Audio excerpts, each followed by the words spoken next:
क्या आप अपने मिसिंग टूथ के लिए ऑप्शन ढूंढ रहे हैं? क्या आप कंफ्यूज्ड हैं डेंचर पे जाएं या इम्प्लांट सपोर्टेड डेंचर पे?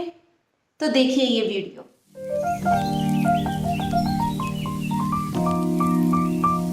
नमस्कार, मैं डॉक्टर अंजलि, आपकी स्माइल पार्टनर। आज हम बात करेंगे डेंचर और इम्प्लांट सपोर्टेड डेंचर के बारे में। पहले हम जानते हैं डेंचर होता क्या है। डेंचर एक्रिलिक का बना हुआ होता है और वो मसूड़ों से सहारा लेते हैं। अगर आपने देखा हो अपने बड़ों को घर में जो निकालते चढ़ाते हैं। और इम्प्लांट सपोर्टेड डेंचर जो होता है वो फिक्स रहता है मुंह में, जैसे हमारे नेचुरल दांत होते हैं। इनको नॉर्मल ब्रशिंग और फ्लॉसिंग की जाती है। आज हम कंपेयर करेंगे denture versus implant supported denture, which is better for you, और क्या फ़ायदे हैं दोनों के, क्या नुकसान है। चालू करते हैं ड्यूरेबिलिटी से। डेंटल इम्प्लांट्स क्योंकि फिक्स्ड होते हैं और नॉर्मल मेंटेनेंस है उनका, नॉर्मल ब्रशिंग और फ्लॉसिंग की जैसे, तो वो काफ़ी लंबे समय तक रहते हैं अगर प्रॉपर मेंटेनेंस हो तो।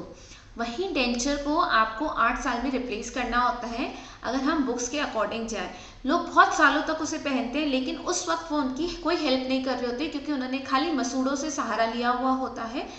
तो डेंचर च्यूइंग इतनी हेल्प नहीं करता। नेचुरल अपीयरेंस, जो इम्प्लांट्स होते हैं क्योंकि वो फिक्स्ड होते हैं तो वो ऐसा ही लगता है जैसे कि हमारी बोन में से बाहर की तरफ निकल रहे हों, तो मिमिक करते हैं नेचुरल टूथ को जैसे। वहीं डेंचर क्योंकि ऊपर से सहारा लेता है तो वो थोड़ा सा आर्टिफिशियल दिखता है। हमारी जो च्यूइंग कैपेसिटी होती है इम्प्लांट्स में वो काफ़ी अच्छी होती है क्योंकि वो जो सहारा है वो बोन के अंदर से ले रहे हैं, तो उनकी स्टेबिलिटी बेटर होती है और च्यूइंग कैपेसिटी बहुत अच्छी होती है। वहीं डेंचर क्योंकि मसूड़े से सहारा ले रहा है तो उसकी जो च्यूइंग एफिशिएंसी है वो बहुत कम होती है in compare to implant supported denture. Plus chewing के टाइम पे उनको बहुत डिफिकल्टी हो सकती है, छाले पड़ सकते हैं। जब हम बोन से सहारा लेते हैं तो हमारा जो बोन रिजॉर्प्शन है वो रुक जाता है। वहीं अगर हम मसूड़ों से सहारा लेते हैं तो नीचे की बोन रिजॉर्व होती रहती है और धीरे धीरे संकन फेस एकदम सैग डाउन हो जाता है। अगर आपने अपने घर में एल्डर्स को देखा हो जिनके दांत नहीं तो उनके जो अपर लिप है वो ऐसे सैग डाउन कर जाता है। वहीं अगर हम इम्प्लांट करा लेते हैं तो बोन लॉस नहीं होता और फेस एकदम सही दिखता है। क्योंकि इम्प्लांट फिक्स्ड है तो स्लिप नहीं करते। वहीं डेंचर्स कभी कभी टंग जब थोड़े से लूज हो जाते हैं और हम कुछ बोलते हैं तो वो स्लिप कर जाते हैं, तो एक एंजाइटी रहती है पेशेंट में। फिक्स होने की वजह से, जैसे मैं अभी आपसे प्रॉपर बात कर पा रही हूँ, डेंचर क्योंकि फिक्स दांत है उसी तरीके से स्पीच बहुत बेटर रहती है, बोलने में तुतलाहट नहीं आती। वहीं डेंचर में ये थोड़ी सी प्रॉब्लम्स रहती है।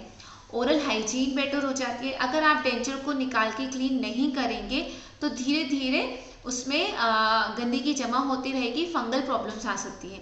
वहीं आपको इम्प्लांट में नॉर्मल ब्रशिंग और फ्लॉसिंग करना है तो बहुत कन्वीनियंट रहता है, कंफर्ट रहता है, आप कुछ भी खा सकते हैं, आपको इतनी प्रॉब्लम नहीं आती है। डेंचर थोड़े टाइम बाद लूज हो जाता है तो उसमें अडहेसिव्स की ज़रूरत पड़ती है।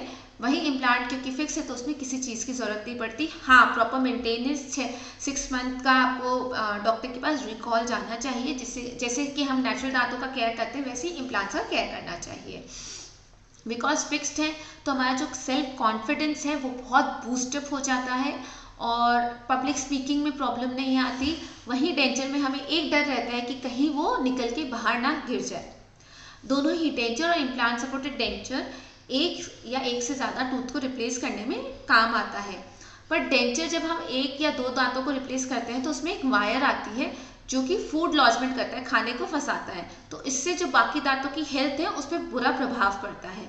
वहीं इम्प्लांट में बिकॉज सिंगल टूथ हो तो एक इम्प्लांट डल के उस पर दांत लग जाएगा, या मल्टीपल हो तो उतने इम्प्लांट डल के कैप लग जाती है, तो एडजेसेंट टीथ में कोई हम टच नहीं करते हैं तो फूड लॉजमेंट की प्रॉब्लम नहीं आएगी और आपकी हेल्थ हमेशा बेटर रहेगी।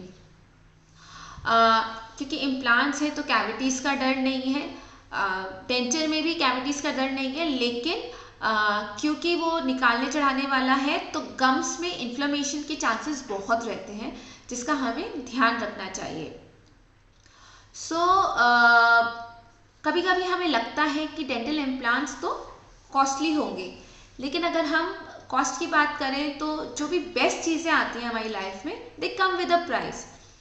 बट अगर आप उसे बैलेंस करने की कोशिश करें, ये देखें कि उसके फ़ायदे क्या हैं और उससे हमें हमारी लाइफ कैसी है, क्वालिटी ऑफ लाइफ कैसी है, तो वो कॉस्ट उसके सामने कुछ भी नहीं है। हमारा न्यूट्रिशन प्रॉपर हो जाता है। एल्डर एज में ही सबसे ज़्यादा न्यूट्रिशन की ज़रूरत होती है, सबसे ज़्यादा बीमारियाँ, सबसे ज़्यादा मेडिकेशन एल्डरली एज में होती हैं। अगर उस वक्त हमारा प्रॉपर च्यूइंग होगा तो हमारा न्यूट्रिशन बेटर होगा, हमारी एसिडिटी नहीं होगी, फेस थोड़ा बेटर हो जाएगा, तो कॉन्फिडेंस बढ़ जाएगा। इन सब चीज़ों को अगर आप देखते हैं तो आपका डेंटल का जो इम्प्लांट कॉस्ट है वो आपको ज़्यादा नहीं लगेगा। प्लस क्योंकि डेंटल इम्प्लांट्स लॉन्ग लास्टिंग है तो वो आपको इन लॉन्ग रन बेनिफिट्स ही देगा। सो कंक्लूड करते हुए बोलूँगी कि डेंटल इम्प्लांट्स जो है वो कॉम्प्रिहेंसिव सोल्यूशन है टूथ रिप्लेसमेंट का। एस्थेटिक के बियॉन्ड है कि दिखने में तो अच्छे हैं ही, लेकिन जो ओवरऑल फंक्शन इम्प्रूव कर देता है, कंफर्ट, क्वालिटी ऑफ लाइफ जो हमें देता है, वो इनवैल्यूएबल है। हमारी जो बोन रिजॉर्प्शन है, जो स्पीच है, जो कॉन्फिडेंस है, उसको मेंटेन करके रखता है। सो डेंचर और इम्प्लांट सपोर्टेड डेंचर दोनों ही ऑप्शंस होते हैं आपके पास। वो आप डिटरमाइन कर सकते हैं आपके बजट के ऊपर, the quality of life you want, the chewing nutrition you want, इन सब पे वो डिपेंड करता है। तो ये आपके ऊपर है, आप अपने लिए क्या चूज़ करते हैं। धन्यवाद।